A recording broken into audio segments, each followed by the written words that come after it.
Sud Radio. Parlons IMO, Maison Saine. Voilà, il est temps les amis de parler de la qualité de l'air dans votre logement avec vous, Grégoire Darico, et nous avons à distance Édouard David qui nous écoute. Oui, mon cher Sylvain, comme chaque semaine, on s'intéresse à une menace invisible mais bien présente dans des millions de logements, c'est l'humidité et la qualité de l'air intérieur. Alors aujourd'hui, avec Édouard, on s'attaque à une habitude essentielle mais souvent mal comprise, celle d'aérer et de ventiler son logement. Est-ce que ouvrir ses fenêtres 10 minutes par jour suffit? À quoi sert une VMC, une ventilation mécanique contrôlée?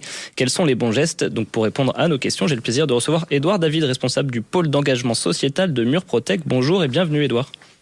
Bonjour Grégoire, bonjour à tous. Alors Édouard, première question, elle est simple. Pourquoi est-ce que c'est si important d'aérer et de ventiler son logement au quotidien?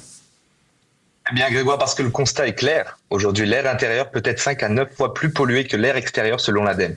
On y trouve de l'humidité, du CO2, des particules issues du mobilier ou de la cuisine. Et sans ce renouvellement, on respire dans ce qu'on appelle un circuit fermé. Donc résultat, fatigue, maux de tête et allergies. Et pour le logement, l'humidité qui s'accumule entraîne moisissure, mauvaise odeur et détérioration du bâti.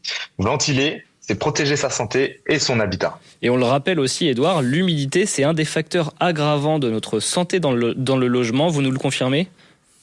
Oui, très clairement. On estime qu'un logement sur 3 en France présente un problème d'humidité visible. Or, c'est un facteur qui est reconnu pour l'asthme, les allergies et les maladies respiratoires. L'OMS a montré que vivre dans un logement humide augmente de 50% le risque de développer des problèmes respiratoires chroniques. Et c'est aussi le terrain idéal pour les acariens et les moisissures, ces fameux allergènes. Donc c'est pour ça qu'une bonne aération et une ventilation continue sont indispensables. Alors excellente transition Édouard, vous parlez de bonne aération et de bonne ventilation. Quels sont les bons gestes à adopter au quotidien ? Eh bien Grégoire, on peut en lister 5. Il y a 5 bonnes pratiques qui sont plutôt simples et efficaces que l'on peut adopter. Ventiler 10 à 15 minutes matin et soir en créant un courant d'air si possible. Ne jamais boucher les grilles d'aération. Entretenir sa VMC, la nettoyer tous les 6 mois et changer les filtres si on a l'opportunité. Surveiller l'humidité, bien évidemment. Idéalement, elle doit être comprise entre 45 et 60%. Et éviter ce qu'on appelle les sources de pollution intérieure, à savoir les bougies parfumées, l'encens, les désodorisants chimiques, parce que c'est contre-productif. J'imagine, Édouard, qu'il y a beaucoup d'idées reçues sur le geste de l'aération ou de la ventilation. Absolument. La première, c'est de croire qu'ouvrir un petit peu la fenêtre toute la journée est mieux. Non. Mieux vaut une vraie ouverture courte, mais efficace. Et une autre idée reçue, penser que l'hiver, il ne faut pas aérer pour ne pas perdre de la chaleur. En réalité, l'air se renouvelle vite, les murs restent chauds et vous n'augmentez pas votre facture. Et enfin, il y en a beaucoup qui pensent que les plantes dépolluantes représentent une solution. Alors, elles sont sûrement agréables à regarder, mais elles ne remplacent pas un bon système de ventilation. Alors, qu'est-ce que je fais ? Je jette tous mes cactus ? Ouais, on va en reparler, Sylvain, de ce sujet des plantes d'intérieur dans une autre chronique, parce que c'est très important et très intéressant. Mais vous, Édouard, qu'est-ce que vous recommandez aux personnes qui habitent notamment dans des logements anciens et qui sont mal ventilés ? Alors, dans l'ancien, les problèmes d'humidité sont plus fréquents. Infiltration, remontée capillaire, condensation. Dans ces cas-là, ventiler ne suffit pas. Il faut d'abord identifier la cause. Est-ce que c'est un problème de structure? Est-ce que c'est un problème d'isolation ou de ventilation absente ou défaillante?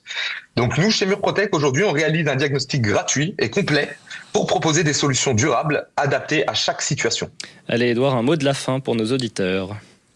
Eh bien, retenez une chose, un air intérieur sain, c'est autant de bénéfices pour votre santé que pour la longévité de votre logement.